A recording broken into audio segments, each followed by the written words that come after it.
Hello, Chelsea Lions. My name is Blaise Hensley, and this is the Lions Roar.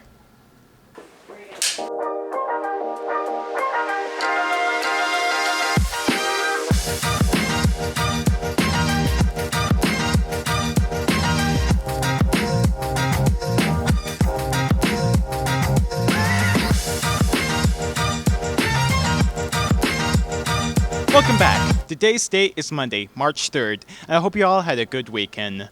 Anyways, link crew applications are available to sophomores and juniors who are interested. It's from now to March 28th. Make sure you join the Google Classroom, and the code is on screen. Any students interested in auditioning for advanced choir next year should sign up for the vocal placement interview on the choir room door, which is room 111. Interviews will take place after school next Monday, March 10th. No preparation needed. And now, the news. There has been a recent rise of smoke shops in Lawrence. Taryn will cover that story, but before we get to that, the polar plunge happened last Thursday. Here's Leslie and Hunter's recap. It was super cold, but super fun. Me and Ashley went together. Ashley, how was the water? Yeah, good. Do you love the water? Yeah. You loved jumping in it? Yeah, I took jump. Was it cold? Yeah, it felt cold. Yeah, it was amazing. I love the polar plunge. We love it. My name's Lydia Folks. It was really cold. It felt like needles poking me when I got out, and I couldn't breathe. Yeah, my name is Harper, and right when I jumped in, it just takes your breath away, but being in the sun is really nice. It's a beautiful day outside. Yeah. Going into the polar plunge, it was so fun. I was very nervous, but I had all my friends cheer me on, so it was great. It was scary because I knew it was going to be super cold, and it was really cool when I got in there. We broke our record this year, which was very exciting. Well, first of all, the plunge was supposed to be a week early, and I was really scared that we weren't going to match our record, and I had kind of made peace with that.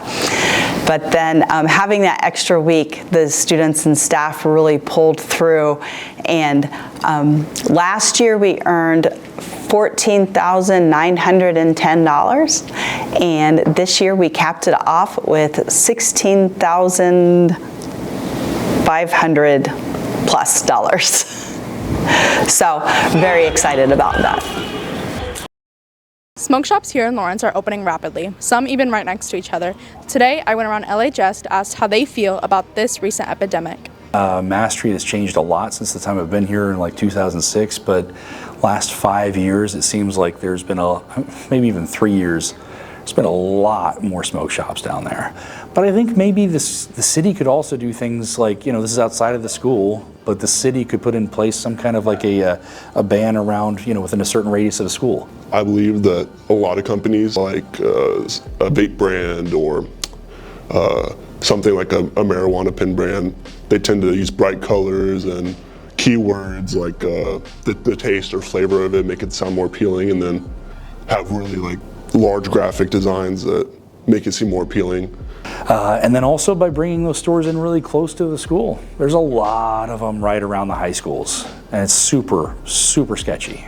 I bought off of some like weird secondhand like Snapchat person, and I ended up getting laced. Like, that's what happens when you don't give kids the chance to buy it from a safe spot. You don't know what could happen if you restrict people, because like, if we're being honest about teenagers, if you restrict them, like, oh, if you ground a kid, they're going to sneak out. If you restrict someone from drinking, they're going to have someone else buy it for them. Like you can't stop it from happening, so why not make it safe in the meantime?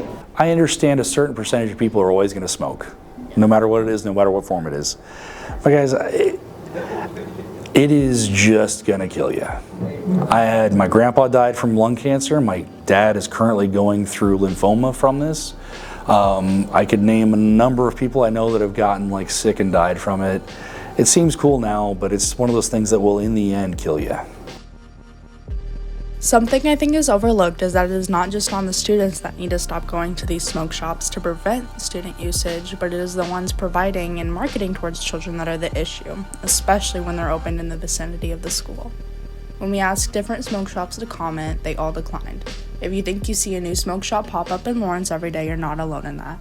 This has been Taryn Wells reporting for the Lions Roar. Here's two more stories for the episode today. Naomi and Naomi and Zana have a story about the representation in the LHS Hall of Honor, and Leigham has a recap of the LHS basketball. I think for anybody, no matter who you are, if you look at those people who have accomplished great things and you see people who look like you, who come from backgrounds like you do, places that you do, it can just be inspiring to say, like, I can do that. From clubs providing safe spaces to people of all different backgrounds to countless protests, Lawrence High School has always taken pride in its diversity. But how much is that represented in our Hall of Honor? Over the past 4 years, the LHS journalism program has undertaken a project to help answer this question and directly combat the issue. Students have researched people of color who have made a significant impact on Lawrence High from as early as the 19th century. We just noticed that there was not a lot of diverse representation. It was just a lot of white people and a lot of men in particular. Historians are a weird lot. We jump into these things if somebody needs something. Great, because then you get to dig in the archives and all that kind of stuff. The impact of Dunn and his co-editors' work inspired the budget to continue this initiative years later, with reporting on the Harvey brothers, some of the first black athletes at KU, and Thomas Henderson, the first black person on the Lawrence School Board. Even during the reporting process, the effort to increase representation had a clear impact. Dunn saw this impact directly while interviewing the family of John Spearman, a crucial fighter in Lawrence's civil rights movement. It was just a really cool opportunity to get to see the human impact of what we were doing. You know, what we were doing wasn't just random names, but these were people who had lives and histories and stories that had formed this city and formed massive movements. And that's just a really cool, unique opportunity to really put faces to those kind of, paragraphs in textbooks. Bringing these figures to light also has a strong influence on the LHS student body by showing the depth of representation in our school's history. I think it's important for people of color to see other people of color being successful. People of color don't know about it and they're not nominating, then how are we going to have more people of color? We're not. The Hall of Honor project had just as much of an impact on the reporters as it did the community it was received by. And I think this was a great example of we were just a bunch of high schoolers, you know what I mean? We were by no means remarkable or super talented or skilled or anything. But we just had a passion for the school. We had a passion to figure this out and learn more. And we put together a cool project. The preservation of history starts at a local level. Projects like the Hall of Honor Initiative play an important role in resisting the erasure of minority history. But I never thought that I would see a racist backlash to the progress made since at least the 1960s. Our focus should be on trying to learn more about what happened, not try to learn less about what happened. And I think projects like this are an example of what are some things that we haven't learned, that we haven't brought to light as much as we should have. Lawrence High School will always have the Hall of Honor as a historical record of its alumni accomplishments, and continuing to push for its diversity is crucial. However, it is also a reminder that anyone from LHS can accomplish great things. I hope that every time a student walks by the Hall of Honor, we'll be able to see that and see what people before them have done graduating from Lawrence High School and can go into the world and make the change, make the impact that they can. This has been Naomi Sui-Peng and Zana Kennedy reporting for the Lions Roar. Since early December, both the girls and the boys basketball teams have played 20 games each, resulting in some ups and downs. Let's take a deep dive into the season as the players and coaches reflect and reevaluate with playoffs right around the corner. Yeah, I think the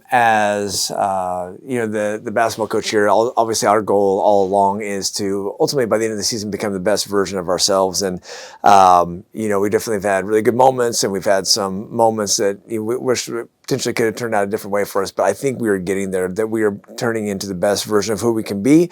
We're building on our strengths and shrinking our weaknesses a little bit. So I'm happy with where we're at.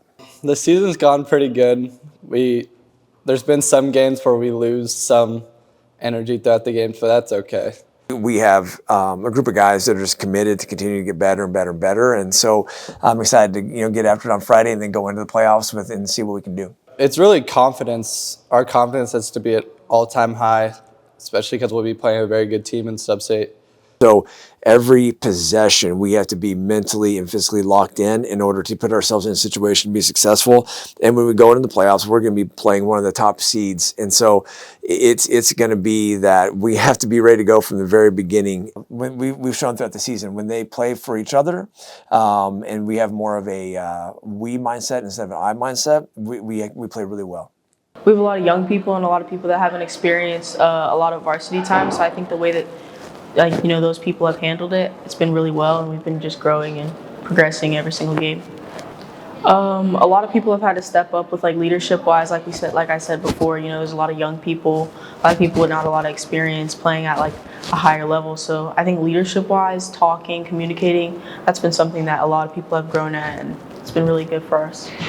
Towards the end, I think we've been playing the best we've played all season, and we've been playing very well together and doing good. I think energy is a really big thing for us. When we play with high energy, when we're intense, we're a really tough team to beat. And I think if we carry that into sub-state, then, we can really beat anybody, honestly. So if we just keep positive and not worry about our mistakes and just focus on the next play, I think that will be good and have a lot of success. With similar mindsets heading into the playoffs, let's be sure to wish the girls and boys basketball teams some good luck. The boys will play Shawnee Mission Northwest away on Tuesday, and the girls will play Olathe West away on Wednesday. This has been Liam Alexander reporting. Now back to the studio. That's all for today's episode, but unfortunately, we don't have an episode this Friday, but we will be back on Monday. I'm Blaise Hensley. This has been The Lions Roar.